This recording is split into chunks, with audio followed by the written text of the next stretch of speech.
کہ ہمارے معاشرے کے اندر دوسری شادی کرنے کو عیب سمجھا جاتا ہے، دوسری شادی کرنے کو انسان کے کردار پر شک کیا جاتا ہے، چونکہ ذہنی طور پر ابھی تک ہندوؤں کی سوچ سے آزاد نہیں ہوا، اس لیے ہم دوسری شادی کو معیوب سمجھتے ہیں۔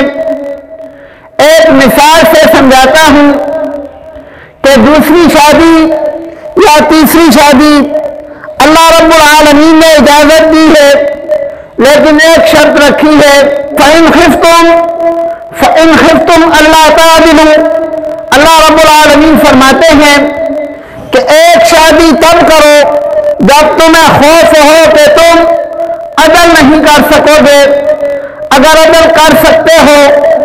تو 2، 3، 4 شادیاں کرو۔ اپنے معاشرے سے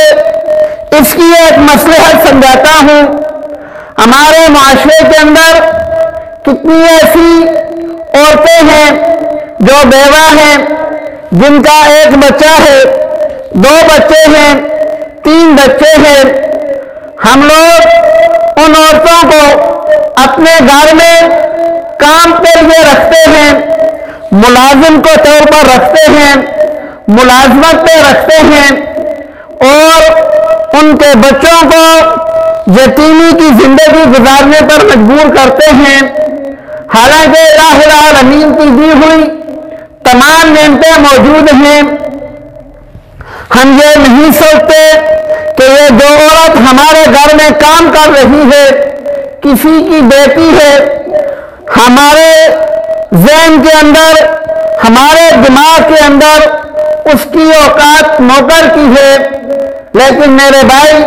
وہ بھی تو آدم علیہ السلام کی اولاد میں سے ہے، وہ بھی تو کسی کی بیٹی ہے، ملازمت دیتے ہو، اللہ رب العالمین کے قانون کو نہیں سمجھتے، نکاح کر لو، برابر کے حقوق دو، اپنے گھر میں رکھو، اس کے بچوں کو اپنا بچہ جانو، اس کے بچوں کی اپنے بچوں کی طرح تربیت کرو، تم بھی اولاد آدم ہو، وہ بھی اولاد آدم ہے، تم بھی پاک پیغمبر صلی اللہ علیہ وآلہ وسلم کے امتی ہو، وہ بیوہ عورت بھی پاک پیغمبر صلی اللہ علیہ وآلہ وسلم کی امتی ہے، تم بھی پاک پیغمبر صلی اللہ علیہ وآلہ وسلم کے امتی ہو، وہ یتیم بچے بھی پاک پیغمبر صلی اللہ علیہ وآلہ وسلم کے امتی ہیں، تمہارے بچے بھی پاک پیغمبر صلی اللہ علیہ وآلہ وسلم کے امتی ہیں۔ تو جب برابر ہو، امت میں برابر ہو، آدم علیہ السلام کی اولاد ہونے کے اعتبار سے برابر ہو، تو وہ نوکر کیوں، تم مالک کیوں؟ لیکن یہ چیز ہماری سمجھ میں نہیں آتی۔ اگر کسی عورت کو کہیں سے طلاق ہو جاتی ہے، یاد رکھو اللہ رب العالمین نے طلاق جیسا کوئی دوسرا عمل جائز نہیں قرار دیا۔ جب انسان کسی عورت کو بلا وجہ طلاق دیتا ہے تو الہ العالمین کا عرش کانپ جاتا ہے، لیکن ہمارے معاشرے میں طلاق ہو جاتی ہے تو کیا جس عورت کو طلاق ہو گئی وہ ساری زندگی دوسروں کا نوکر بن کر رہے گی؟ وہ کسی کی بیٹی نہیں ہے، وہ ساری زندگی دوسروں کے گھر میں برتن دھوئے گی، وہ ساری زندگی دوسروں کے کپڑے دھوئے گی۔ کیا معاشرے کے اندر کوئی ایسا مرد نہیں ہے جو اس کو عزت کی زندگی دے، اس کے بچوں کو عزت کی زندگی دے؟ ہمارے معاشرے کے اندر یہ کمی ہے، اور ہمارا معاشرہ اس کمی کی وجہ سے، ہمارے معاشرے کے اندر دین کی تعلیمات کی کمی کی وجہ سے یہ کمی پائی جاتی ہے،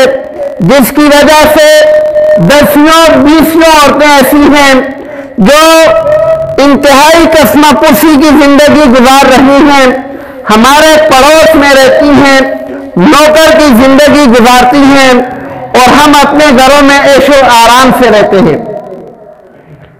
اور بڑے فخر سے کہتے ہیں